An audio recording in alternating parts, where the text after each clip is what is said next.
Hola, bienvenidos a esta última cápsula sobre apoyo conductual positivo en la que seguimos conversando acerca de los comportamientos alternativos y vamos a hablar particularmente sobre cómo enseñamos estas conductas o estas habilidades alternativas. Para partir, hablemos un poco sobre cómo decidimos cuáles son las habilidades alternativas o los comportamientos alternativos que vamos a trabajar y en qué nos enfocamos. Entonces, lo primero es que estas decisiones deben basarse en las hipótesis que hicimos durante el análisis funcional de la conducta. Porque, como hemos mencionado, pues deben enfocarse en aquellas áreas en las que queremos modificar, ya sea o reemplazando un comportamiento inadecuado por un comportamiento alternativo o dándole habilidades a la persona para que pueda participar en la vida cotidiana o realizar actividades específicas que ahora le está costando realizar. Y podemos entonces identificar qué puede ser necesario trabajar un comportamiento o una habilidad alternativa, evaluando primero cuáles son esas habilidades que yo quiero que ese niño, esa niña o ese adolescente de la misma edad tenga de acuerdo con lo que es esperable para otros niños de su edad. Esto en el caso de niños, niñas o adolescentes que tienen discapacidad intelectual o alguna otra condición del desarrollo es bien importante porque es esperable que en algunas áreas del desarrollo pues no presenten estos comportamientos o estas habilidades esperadas para su edad y entonces que se requieran apoyos para darle las herramientas a el niño, niña o adolescente para poder realizar estas actividades. También es importante, obviamente, que consideremos cuáles son las cosas que ese niño quiere hacer y que no ha podido hacer. Entonces, aquí recogemos un poco el interés y la voluntad del niño y nos enfocamos entonces en estas áreas en las que el adolescente, por ejemplo, nos ha mostrado, nos ha manifestado interés, que las quiere realizar o que quiere ser mejor o que quiere participar en ciertas actividades, pero no ha podido hacerlo porque no tiene los conocimientos o las habilidades para hacerlo. Entonces ahí tendremos un foco también de intervención importante. Y también podemos pensar en actividades de la vida cotidiana en distintos contextos, qué es lo que hace falta, qué habilidades le hacen falta a ese niño o a ese adolescente para poder participar plenamente en las actividades. Y algunas como reglas generales entonces para la enseñanza de comportamientos alternativos. Lo primero es que partamos, ya lo hablamos, con habilidades más fáciles, con cosas que es más fácil que la persona pueda lograr, o incluso con comportamientos que ya se presentan, pero se presentan poco, ¿cierto? Entonces, partir como por cosas que para la persona va a ser fácil lograr y eso entonces además va a motivarla a ir trabajando cada vez habilidades un poco más complejas y lo otro es que estas habilidades fáciles pues van a darle una base a la persona para ir trabajando ya habilidades más complejas. Y en este mismo sentido, entonces vamos a preferir siempre partir con habilidades que produzcan efectos rápidos, ¿cierto? Comportamientos que sabemos que van a ser muy efectivos, por ejemplo, en cumplir la misma función que cumple el comportamiento inadecuado, de manera que rápidamente puedan irse cambiando como este equilibrio. Otro punto importante es que esto es un proceso de aprendizaje. Entonces, nosotros debemos trabajar estos comportamientos inadecuados en las situaciones cotidianas y no cuando está la situación problemática, porque, como mencionábamos, una vez empieza la activación emocional, y ya estamos llegando a la crisis, pues la persona no va a estar en una situación como para escuchar, para sentarnos a pensar y reflexionar. Entonces, es importante que, por ejemplo, si vamos a trabajar habilidades de solución de problemas, pues esto se haga antes, ¿cierto? Se haga en situaciones en donde la persona está tranquila, en donde podamos conversar, podamos pensar en las situaciones y más bien una vez ya la persona lo tenga incorporado, entonces cuando está partiendo la activación en la situación problemática, antes de que lleguemos a la crisis, le recordamos y le ayudamos a implementarlas.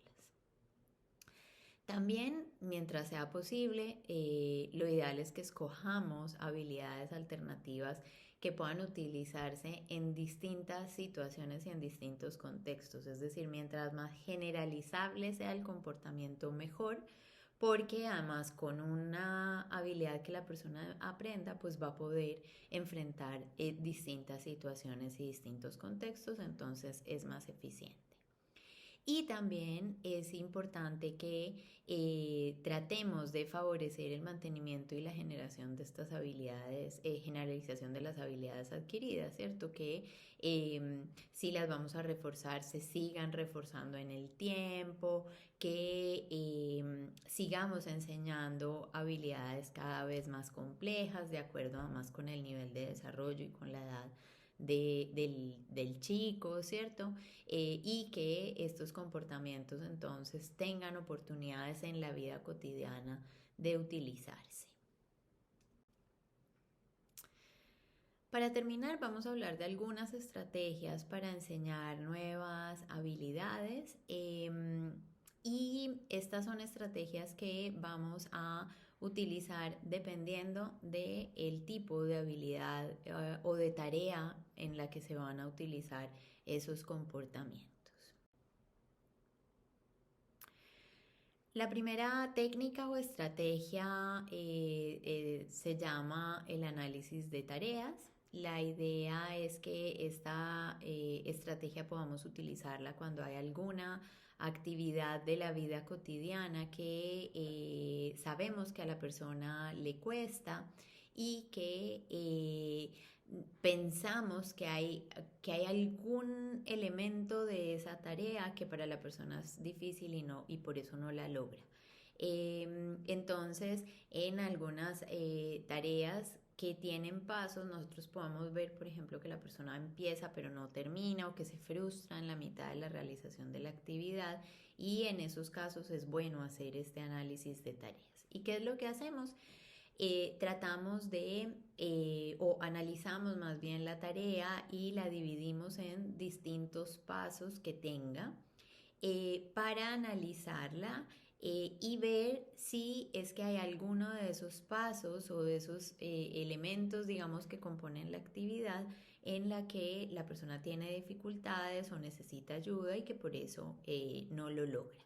Entonces, en este análisis vamos a identificar cuáles son estos pasos o estos elementos que le cuestan a la persona y que por eso no lo logra, para enseñarlos, trabajarlos o darle apoyo en esos momentos que necesita. De manera que logre la actividad, que tenga éxito y que entonces vaya logrando realizarla cada vez de manera más independientes. Y para el análisis de tareas entonces vamos a ir eligiendo estos pasos, brindando apoyo y reforzando el logro de la actividad compleja y cada vez entonces vamos a ir dando menos apoyos de manera que la persona logre hacerlo sola. La siguiente estrategia que es muy útil para enseñar habilidades nuevas es el encadenamiento y el encadenamiento lo utilizamos para enseñar a hacer actividades complejas que están compuestas por pasos. Entonces, aquí lo que hacemos es de nuevo separar, como decidir cuáles son los pasos para hacer esta actividad y vamos enseñándole a la persona cada paso de manera separada. Y aquí tenemos como varias maneras de hacerlo.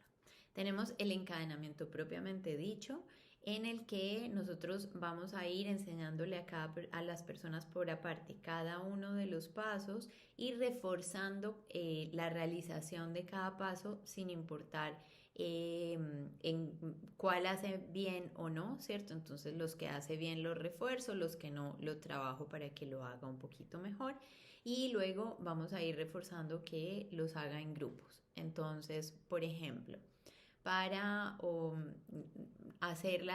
para hacer su cama. Entonces tiene que doblar la pijama, estirar la sábana, poner bien la sobresábana, la cobija, luego el cubrecama, asegurarse de que quede como lisito, poner la almohada. Entonces ahí tenemos distintos pasos y lo que vamos a hacer es que entonces le enseñamos a la persona a hacerlo y vamos a reforzar cada paso. Entonces digamos que la persona dobló la pijama, puso bien la almohada, puso el cubrecamas, pero por debajo está en un desorden la cobija, no importa, vamos a ir reforzando los pasos que la persona hizo bien y trabajamos entonces y le recordamos, recuerda que además tienes que hacer esto otro, hasta que la persona logre hacer todos los pasos. También tenemos el encadenamiento hacia adelante y en este ya no vamos a hacer de manera aislada el reforzamiento de todos los pasos, sino que vamos a ir trabajando paso por paso. Entonces el primer paso es que la persona tome el cepillo de dientes y le ponga la crema. Entonces voy a reforzar eso y después lo apoyo como lo he apoyado siempre en lo que sigue. Una vez la persona logra hacer bien ese paso, entonces refuerzo ya no solo eso, sino que además se cepille los dientes, ¿cierto? Una vez eso, entonces refuerzo que tome el cepillo, le eche la crema, se cepille los dientes y se enjuague la boca y así. Vamos encadenando entonces esos pasos. Y el encadenamiento hacia atrás es lo contrario. Voy a darle apoyos a la persona para todos los pasos excepto el último. Le enseño y le refuerzo ese último paso. Una vez logra hacerlo solo, entonces vamos a los dos últimos pasos y este vamos a usarlo sobre todo en actividades en las que la persona necesita apoyo físico para hacer alguna actividad. Entonces, por ejemplo, si la persona necesita apoyo para ponerse un polerón, entonces yo le ayudo a ponerse el polerón y cuando llegue como a la cintura, entonces que la persona se lo baje y se lo organice ya solo. Una vez logra hacer esto bien de manera independiente, entonces nosotros le ponemos el suéter y que la persona sola meta los brazos y se lo baje y así, ¿cierto? Vamos enseñando ahora los pasos de atrás hacia adelante. La última estrategia es el aviso y desvanecimiento. Aquí tenemos en realidad la combinación de dos técnicas. Lo primero es que el aviso, que consiste en que le vamos a dar una señal a la persona para que la persona sepa que vamos a ayudarla a hacer una tarea o un comportamiento que le está costando. Esto lo trabajamos previamente con la persona, ¿cierto? Y nos ponemos de acuerdo en cómo le vamos a avisar. Puede ser una palabra, puede ser algo físico, ¿cierto? Mostrarle, por ejemplo, la mano, de manera que la persona sepa que vamos a ir a ayudarlo. Esto es súper útil además cuando vamos a ayudarla en alguna actividad que necesita apoyo físico, ¿cierto? Que yo tengo que tocarla, como para que, sobre todo si la persona tiene algún tema como sensorial, pues que esté preparada y sepa. Y una vez entonces la persona ya sabe que voy a ir a ayudarla, me acerco, la ayudo y una vez la persona ya es más hábil en realizar la actividad y voy viendo que la puede ir haciendo por sí solo, entonces vamos a ir, y eso es lo que llamamos desvanecimiento, dándole cada vez menos señales y permitiendo que la persona haga la actividad sola. Por ejemplo, si estamos trabajando habilidades en la cocina sobre cómo cortar los vegetales, por ejemplo, cómo pelarlos, etcétera, entonces yo puedo darle la señal a la persona y tomarle la mano con el cuchillo y partir, por ejemplo, la zanahoria. Eh, que estoy teniendo un contacto físico, ¿cierto? Eh, Más adelante, cuando ya la persona yo veo que está siendo capaz de hacerlo solo, entonces puedo hacerle la señal, acercarme, pero dejar que parta sola o yo empezar con la persona y luego dejar que siga sola.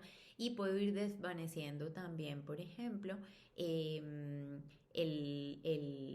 la cantidad entonces de apoyo físico e ir dando, por ejemplo, señales ya verbales solamente o señales solamente en el momento en el que la persona ya inició la actividad y yo veo que hay algún problema que se está presentando, entonces ahí doy la señal e intervengo. Pero la idea es que cada vez voy dando menos señales. Bien, espero que con esta cápsula hayan quedado con algunas ideas acerca de estrategias y consideraciones que deben tener o que pueden utilizar para el desarrollo de planes de apoyo conductual positivo que consideran la enseñanza de comportamientos alternativos o de habilidades alternativas. Les recuerdo que soy Paulina Arango, que hago parte, soy investigadora asociada del Instituto Milenio para la Investigación del Cuidado MICARE, que está albergado en la Universidad Andrés Bello, la Universidad de los Andes y la Universidad Católica de Valparaíso. Y los invito a visitar la página de MICARE, www.micare.cl, y a seguirnos en redes sociales.